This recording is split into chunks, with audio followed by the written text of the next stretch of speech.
ხოდა ანანო ამერიკაში ერთბის მოვეწონა ძალიან. იცი ვის გავდა? მსახიობს. გამახსენე რა მსახიობები? მიხეილ ბაიარსკი.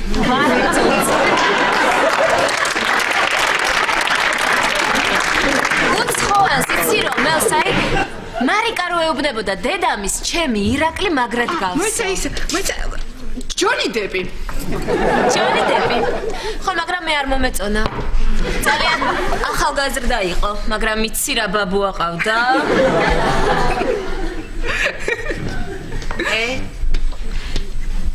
მადლობთ. აი ამ გემოზე სულ ამერიკა მახსენდება. ამის მანჰეტენი.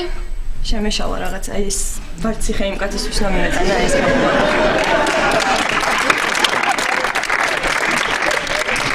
გამოიწერეთ ემიგრანტ TV. მოიწონეთ ვიდეო და გაუზიარეთ სხვასაც.